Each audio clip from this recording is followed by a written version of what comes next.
George Washington's Farewell Address, 1796. Friends and Citizens. The period for a new election of a citizen to administer the executive government of the United States being not far distant, and the time actually arrived when your thoughts must be employed in designating the person who is to be clothed with that important trust, it appears to me proper, especially as it may conduce to a more distinct expression of the public voice, that I should now apprise you of the resolution I have formed to decline being considered among the number of those out of whom a choice is to be made. I beg you at the same time to do me the justice to be assured that this resolution has not been taken without a strict regard to all the considerations appertaining to the relation which binds a dutiful citizen to his country, and that in withdrawing the tender of service which silence in my situation might imply, I am influenced by no diminution of zeal for your future interest, no deficiency of grateful respect for your past kindness, but am supported by a full conviction that the step is compatible with both.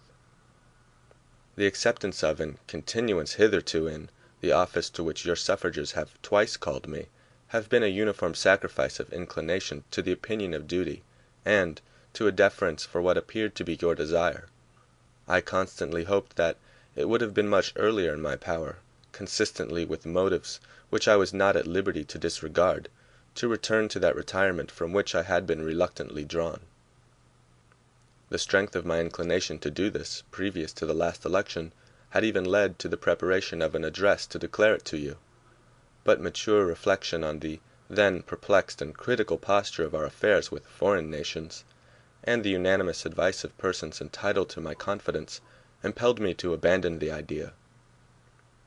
I rejoice that the state of your concerns, external as well as internal, no longer renders the pursuit of inclination incompatible with the sentiment of duty or propriety, and am persuaded, whatever partiality may be retained for my services, that, in the present circumstances of our country, you will not disapprove my determination to retire.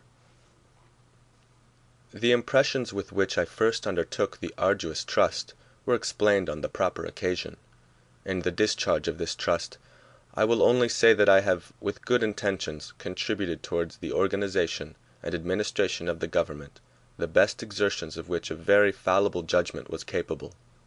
Not unconscious in the outset of the inferiority of my qualifications, experience in my own eyes, perhaps still more in the eyes of others, has strengthened the motives to diffidence of myself, and every day the increasing weight of years admonishes me more and more that the shade of retirement is as necessary to me as it will be welcome.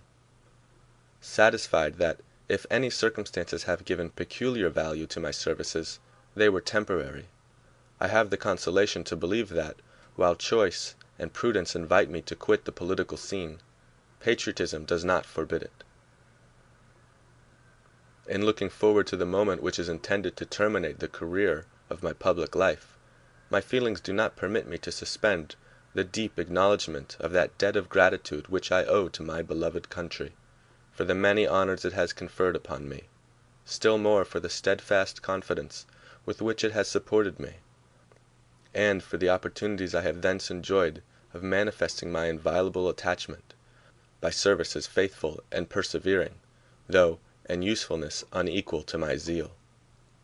If benefits have resulted to our country from these services, let it always be remembered to your praise, and, as an instructive example in our annals, that under circumstances in which the passions, agitated in every direction, were liable to mislead, amidst appearances sometimes dubious, vicissitudes of fortune often discouraging, in situations in which not unfrequently want of success has countenanced the spirit of criticism, the constancy of your support was the essential prop of the efforts, and a guarantee of the plans by which they were effected.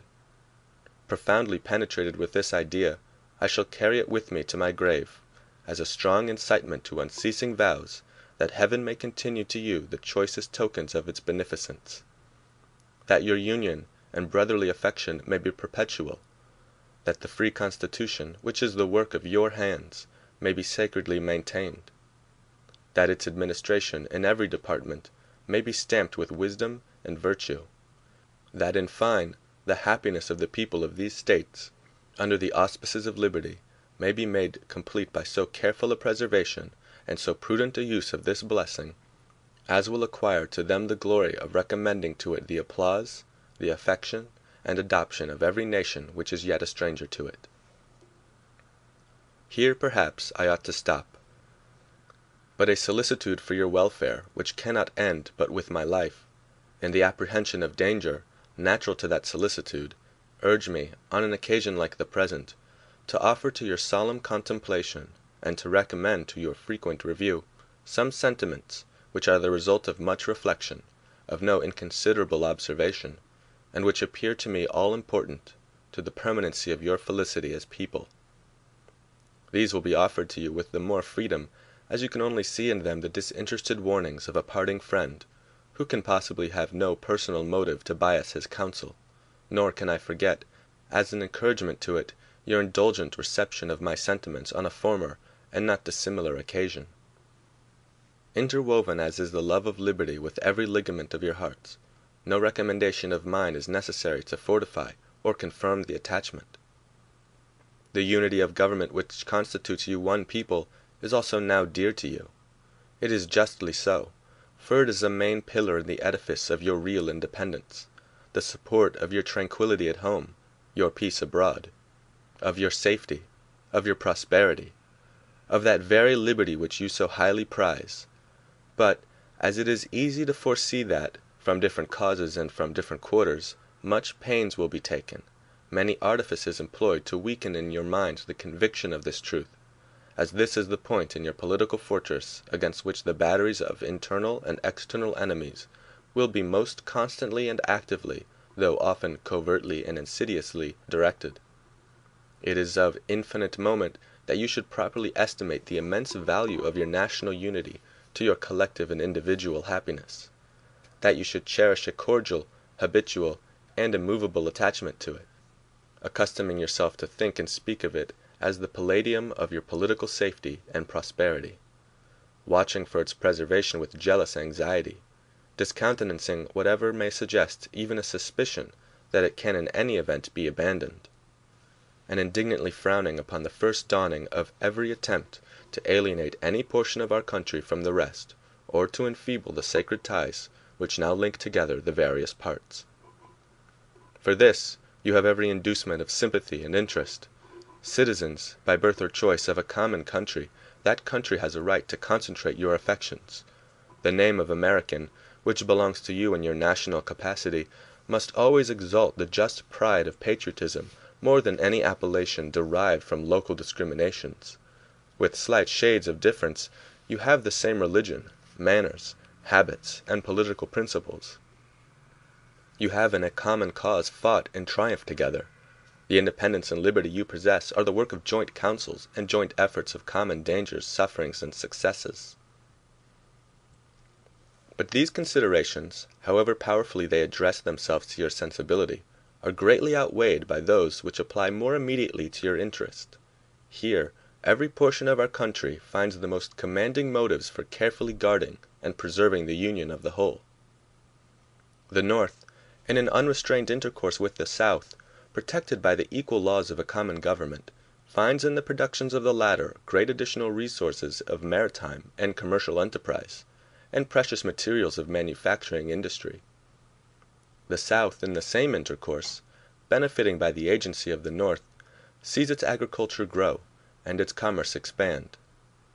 Turning partly into its own channels the seamen of the North, it finds its particular navigation invigorated, and, while it contributes in different ways to nourish and increase the general mass of the national navigation, it looks forward to the protection of a maritime strength, to which itself is unequally adapted.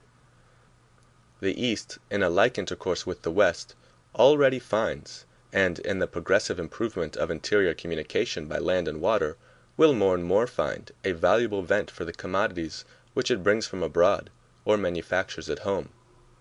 The West derives from the East supplies requisite to its growth and comfort, and what is perhaps of still greater consequence, it must of necessity owe the secure enjoyment of indispensable outlets for its own productions to the weight, influence, and the future maritime strength of the Atlantic side of the Union, directed by an indissoluble community of interest as one nation.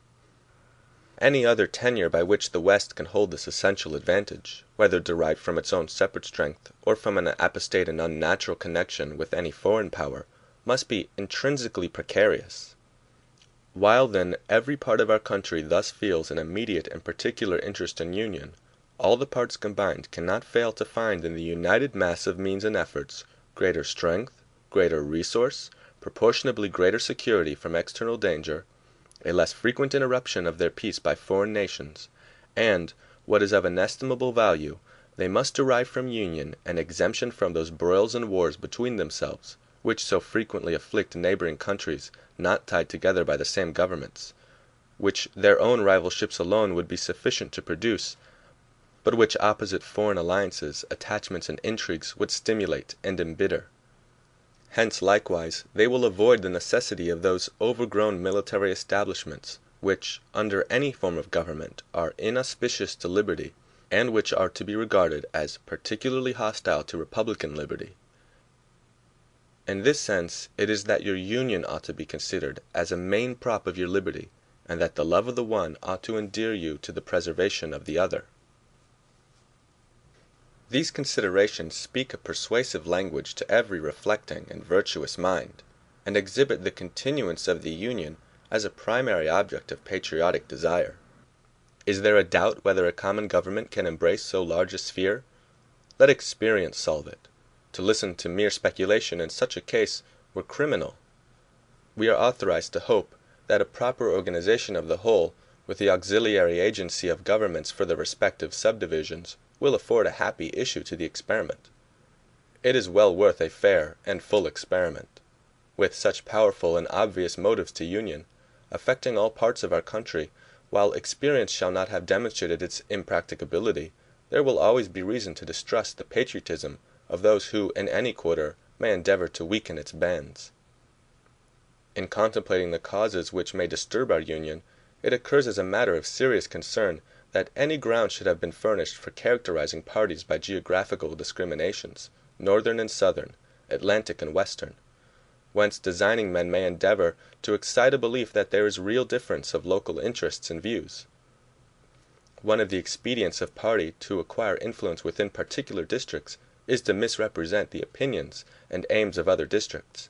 You cannot shield yourself too much against the jealousies and heartburnings which spring from these misrepresentations. They tend to render alien to each other those who ought to be bound together by fraternal affection. The inhabitants of our western country have lately had a useful lesson on this head. They have seen, in the negotiation by the executive, and in the unanimous ratification by the Senate, of the treaty with Spain, and in the universal satisfaction at that event throughout the United States, a decisive proof how unfounded were the suspicions propagated among them of a policy in the general government, and in the Atlantic States unfriendly to their interests in regard to the Mississippi. They have been witnesses to the formation of two treaties, that with Great Britain and that with Spain, which secure to them everything they could desire in respect to our foreign relations, towards confirming their prosperity. Will it not be their wisdom to rely for the preservation of these advantages on the union by which they were procured? Will they not henceforth be deaf to those advisers, if such they are, who would sever them from their brethren and connect them with aliens? To the efficacy and permanency of your union, a government for the whole is indispensable. No alliance, however strict between the parts, can be an adequate substitute. They must inevitably experience the infractions and interruptions which all alliances in all times have experienced. Sensible of this momentous truth, you have improved upon your first essay, by the adoption of a constitution of government better calculated than your former for an intimate union, and for the efficacious management of your common concerns. This government, the offspring of our own choice, uninfluenced and unawed, adopted upon full investigation and mature deliberation, completely free in its principles and the distribution of its powers, uniting security and energy, and containing within itself a provision for its own amendment, has a just claim to your confidence and your support. Respect for its authority, compliance with its laws, acquiescence in its measures are duties enjoined by the fundamental maxims of true liberty. The basis of our political systems is the right of the people to make and to alter their constitutions of government. But the constitution, which at any time exists, till changed by an explicit and authentic act of the whole people, is sacredly obligatory upon all. The very idea of the power and the right of the people to establish government presupposes the duty of every individual to obey the established government. All obstructions to the execution of the laws, all combinations and associations, under whatever plausible character, with the real design to direct, control, counteract, or all the regular deliberation and action of the constituted authorities, are destructive of this fundamental principle and of fatal tendency. They serve to organize faction, to give it an artificial and extraordinary force, to put in the place of the delegated will of the nation the will of the party, often a small but artful and enterprising minority of the community, and according to the alternate triumphs of different parties, to make the public administration the mirror of the ill-concerted and incongruous projects of faction, rather than the organ of consistent and wholesome plans digested by common councils and modified by mutual interests. However combinations or associations of the above description may now and then answer popular ends, they are likely in the course of time and things to become potent engines by which cunning, ambitious, and unprincipled men will be enabled to subvert the power of the people and to usurp for themselves the reins of government, destroying afterwards the very engines which have lifted them to unjust dominion. Towards the preservation of your government and the permanency of your present happy state, it is requisite not only that you steadily discountenance irregular oppositions to its acknowledged authority, but also that you resist with care the spirit of innovation upon its principles, however specious the pretexts. One method of assault may be to effect, in the forms of the Constitution, alterations which will impair the energy of the system, and thus to undermine what cannot be directly overthrown. In all the changes to which you may be invited, remember that time and habit are at least as necessary to fix the true character of governments as of other human institutions, that experience is the surest standard by which to test the real tendency of the existing constitution of a country, that facility in changes upon the credit of mere hypothesis and opinion exposes to perpetual change, from the endless variety of hypothesis and opinion. And remember especially that for the efficient management of your common interests, in a country so extensive as ours, a government of as much vigor as is consistent with the perfect security of liberty is indispensable.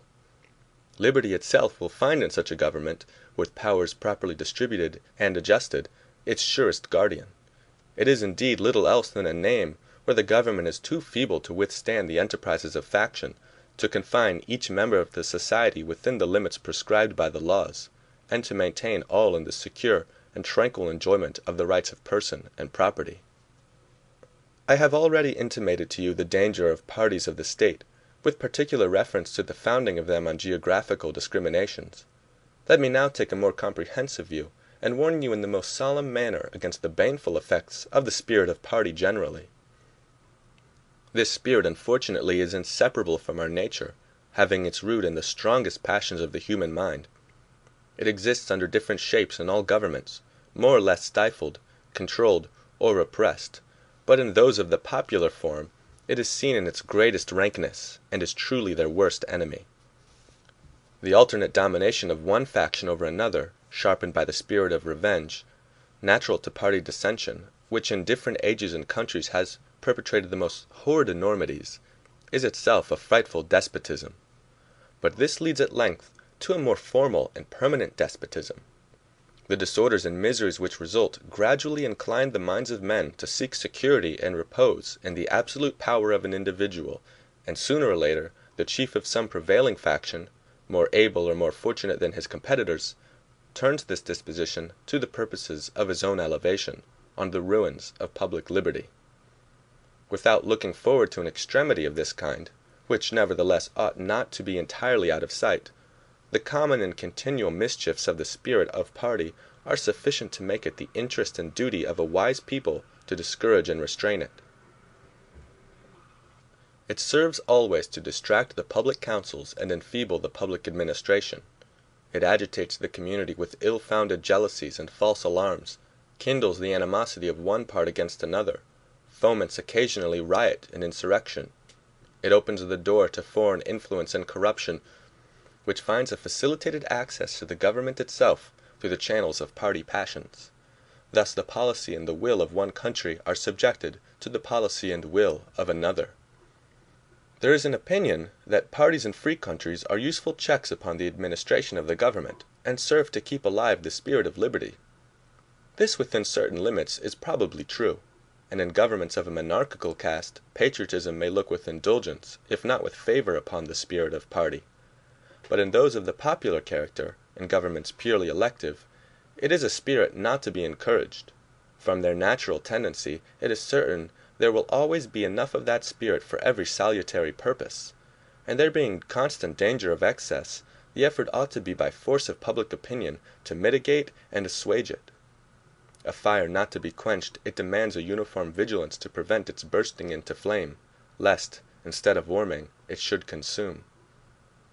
It is important, likewise, that the habits of thinking in a free country should inspire caution in those entrusted with its administration, to confine themselves within their respective constitutional spheres, avoiding in the exercise of the powers of one department to encroach upon another.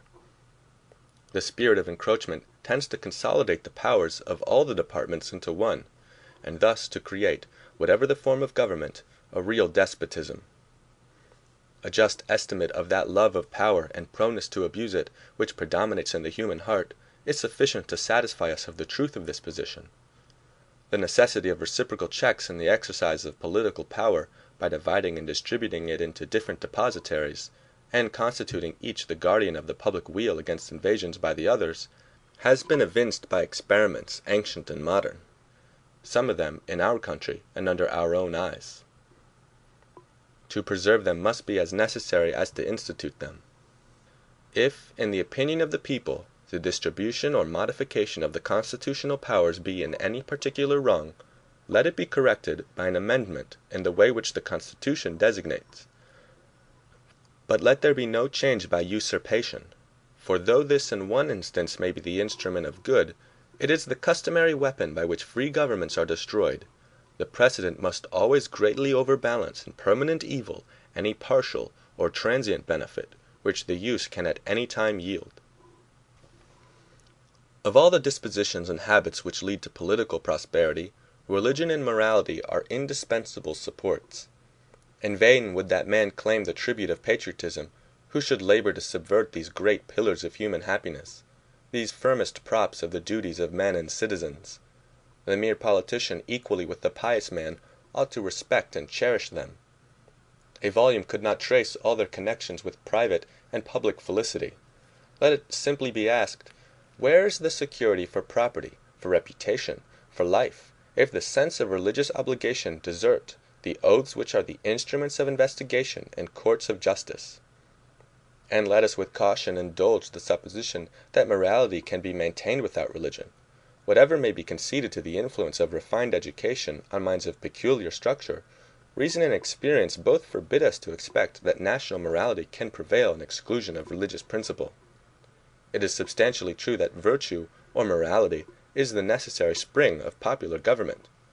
The rule indeed extends with more or less force to every species of free government. Who that is a sincere friend to it can look with indifference upon attempts to shake the foundation of the fabric? Promote, then, as an object of primary importance, institutions for the general diffusion of knowledge. In proportion as the structure of a government gives force to public opinion, it is essential that public opinion should be enlightened. As a very important source of strength and security, cherish public credit. One method of preserving it is to use it as sparingly as possible, avoiding occasions of expense by cultivating peace, but remembering also that timely disbursements to prepare for danger frequently prevent much greater disbursements to repel it, avoiding likewise the accumulation of debt, not only by shunning occasions of expense, but by vigorous exertion in times of peace to discharge the debts which unavoidable wars may have occasioned, not ungenerously throwing upon posterity the burden which we ourselves ought to bear. The execution of these maxims belongs to your representatives, but it is necessary that public opinion should cooperate.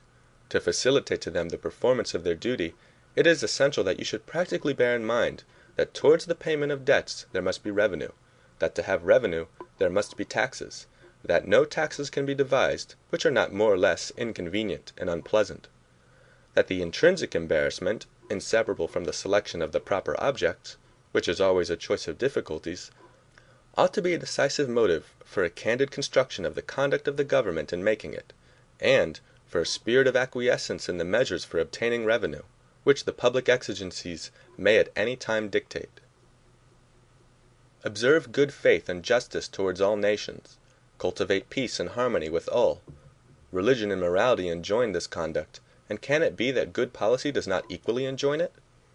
It will be worthy of a free, enlightened, and at no distant period a great nation, to give to mankind the magnanimous and too novel example of a people always guided by an exalted justice and benevolence. Who can doubt that, in the course of time and things, the fruits of such a plan would richly repay any temporary advantages which might be lost by a steady adherence to it? Can it be that Providence has not connected the permanent felicity of a nation with its virtue? The experiment at least is recommended by every sentiment which ennobles human nature. Alas! is it rendered impossible by its vices? In the execution of such a plan, nothing is more essential than that permanent and inveterate antipathies against particular nations and passionate attachments for others should be excluded, and that, in place of them, just and amicable feelings towards all should be cultivated. The nation which indulges towards another a habitual hatred or a habitual fondness is in some degree a slave. It is a slave to its animosity or to its affection, either of which is sufficient to lead it astray from its duty and its interest. Antipathy in one nation against another disposes each more readily to offer insult and injury, to lay hold of slight causes of umbrage, and to be haughty and intractable when accidental or trifling occasions of dispute occur. Hence frequent collisions, obstinate, envenomed, and bloody contests. The nation prompted by ill will and resentment sometimes impels to war the government, contrary to the best calculations of policy. The government sometimes participates in the national propensity, and adopts through passion what reason would reject. At other times it makes the animosity of the nation subservient to projects of hostility instigated by pride, ambition, and other sinister and pernicious motives. The peace often, sometimes perhaps the liberty of nations, has been the victim. So likewise a passionate attachment of one nation for another produces a variety of evils. Sympathy for the favorite nation, facilitating the illusion of an imaginary common interest in cases where no real common interest exists, and infusing into one the enmities of the other, betrays the former into a participation in the quarrels and wars of the latter, without adequate inducement or justification. It leads also to concessions to the favorite nation, of privileges denied to others, which is apt doubly to injure the nation making the concessions, by unnecessarily parting with what ought to have been retained, and by exciting jealousy, ill will, and a disposition to retaliate, in the parties from whom equal privileges are withheld. And it gives to ambitious, corrupted, or deluded citizens, who devote themselves to the favorite nation, facility to betray or sacrifice the interests of their own country, without odium, sometimes even with popularity, gilding, with the appearances of a virtuous sense of obligation, a commendable deference for public opinion, or a laudable zeal for public good, the base or foolish compliances of ambition, corruption, or infatuation. As avenues to foreign influence in innumerable ways, such attachments are particularly alarming to the truly enlightened and independent patriot. How many opportunities do they afford to tamper with domestic factions, to practice the arts of seduction, to mislead public opinion, to influence or awe the public councils. Such an attachment of a small or weak towards a great and powerful nation dooms the former to be the satellite of the latter. Against the insidious wiles of foreign influence, I conjure you to believe me, fellow citizens, the jealousy of a free people ought to be constantly awake, since history and experience prove that foreign influence is one of the most baneful foes of republican government. But that jealousy, to be useful, must be impartial, else it becomes the instrument of the very influence to be avoided, instead of a defense against it. Excessive partiality for one foreign nation, and excessive dislike of another, cause those whom they actuate to see danger only on one side, and serve to veil and even second the arts of influence on the other. real patriots who may resist the intrigues of the favorite are liable to become suspected and odious, while its tools and dupes usurp the applause and confidence of the people to surrender their interests. The great rule of conduct for us in regard to foreign nations is in extending our commercial relations, to have with them as little political connection as possible. So far as we have already formed engagements, let them be fulfilled with perfect good faith. Here let us stop. Europe has a set of primary interests, which to us have none, or a very remote relation. Hence, she must be engaged in frequent controversies, the causes of which are essentially foreign to our concerns. Hence, therefore, it must be unwise in us to implicate ourselves by artificial ties in the ordinary vicissitudes of our politics, or the ordinary combinations and collisions of our friendships or enmities. Our detached and distant situation invites and enables us to pursue a different course. If we remain one people under an efficient government, the period is not far off when we may defy material injury from external annoyance, when we may take such an attitude as will cause the neutrality we may at any time resolve upon to be scrupulously respected, when belligerent nations, under the impossibility of making acquisitions upon us, will not lightly hazard the giving us provocation, when we may choose peace or war as our interest, guided by justice, shall counsel. Why forego the advantages of so peculiar a situation? Why quit our own to stand upon foreign ground? Why, by interweaving our destiny with that of any part of Europe, entangle our peace and prosperity in the toils of European ambition, rivalship, interest, humor, or caprice? It is our true policy to steer clear of permanent alliances with any portion of the foreign world, so far, I mean, as we are now at liberty to do it. For let me not be understood as capable of patronizing infidelity to existing engagements. I hold the maxim no less applicable to public than to private affairs, that honesty is always the best policy. I repeat it, therefore, let those engagements be observed in their genuine sense, but in my opinion it is unnecessary and would be unwise to extend them. Taking care always to keep ourselves by suitable establishments on a respectable defensive posture, we may safely trust to temporary alliances for extraordinary emergencies. Harmony, liberal intercourse with all nations are recommended by policy, humanity, and interest. But even our commercial policy should hold an equal and impartial hand, neither seeking nor granting exclusive favors or preferences, consulting the natural course of things, diffusing and diversifying by gentle means the streams of commerce, but forcing nothing, establishing, with powers so disposed, in order to give trade a stable course, to define the rights of our merchants, and to enable the government to support them, conventional rules of intercourse, the best that present circumstances and mutual opinion will permit, but temporary, and liable to be, from time to time, abandoned or varied, as experience and circumstances shall dictate, constantly keeping in view that it is folly in one nation to look for disinterested favors from another, that it must pay with a portion of its independence for whatever it may accept under that character, that by such acceptance it may place itself in the condition of having given equivalents for nominal favors, and yet of being reproached with ingratitude for not giving more. There can be no greater error than to expect or calculate upon real favors from nation to nation. It is an illusion, which experience must cure, which a just pride ought to discard. In offering to you, my countrymen, these counsels of an old and affectionate friend, I dare not hope they will make the strong and lasting impression I could wish, that they will control the usual current of the passions, or prevent our nation from running the course which has hitherto marked the destiny of nations. But, if I may even flatter myself that they may be productive of some partial benefit, some occasional good, that they may now and then recur to moderate the fury of party spirit, to warn against the mischiefs of foreign intrigue, to guard against the impostures of pretended patriotism, this hope will be a full recompense for the solicitude for your welfare, by which they have been dictated. How far in the discharge of my official duties I have been guided by the principles which have been delineated, the public records and other evidences of my conduct must witness to you and to the world. To myself the assurances of my own conscience is, that I have at least believed myself to have been guided by them. In relation to the still subsisting war in Europe, my proclamation on the 22nd of April, 1793, is the index of my plan, sanctioned by your approving voice, and by that of your representatives in both houses of Congress. the spirit of that measure has continually governed me, uninfluenced by any attempt to deter or divert me from it.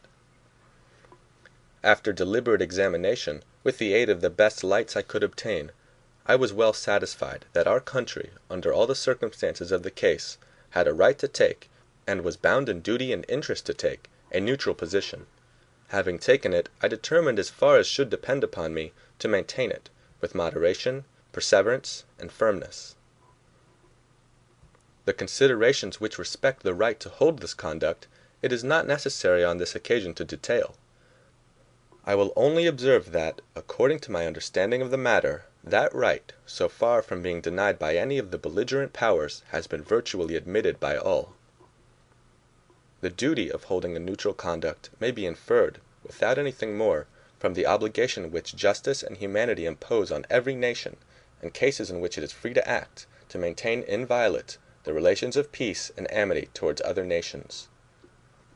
The inducements of interest for observing that conduct will best be referred to your own reflections and experience. With me, a predominant motive has been to endeavor to gain time to our country to settle and mature its yet recent institutions, and to progress without interruption to that degree of strength and consistency which is necessary to give it, humanly speaking, the command of its own fortunes. Though, in reviewing the incidents of my administration, I am unconscious of intentional error, I am nevertheless too sensible of my defects not to think it probable that I may have committed many errors. Whatever they may be, I fervently beseech the Almighty to avert or mitigate the evils to which they may tend. I shall also carry with me the hope that my country will never cease to view them with indulgence, and that, after 45 years of my life dedicated to its service with an upright zeal, the faults of incompetent abilities will be consigned to oblivion, as myself must soon be to the mansions of rest. Relying on its kindness in this as in other things, and actuated by that fervent love towards it, which is so natural to a man who views it in the native soil of himself and his progenitors for several generations, I anticipate with pleasing expectation that retreat in which I promise myself to realize, without alloy, the sweet enjoyment of partaking, in the midst of my fellow citizens, the benign influence of good laws under a free government, the ever favorite object of my heart, and the happy reward, as I trust, of our mutual cares, labors, and dangers. George Washington. The end of Washington's farewell address.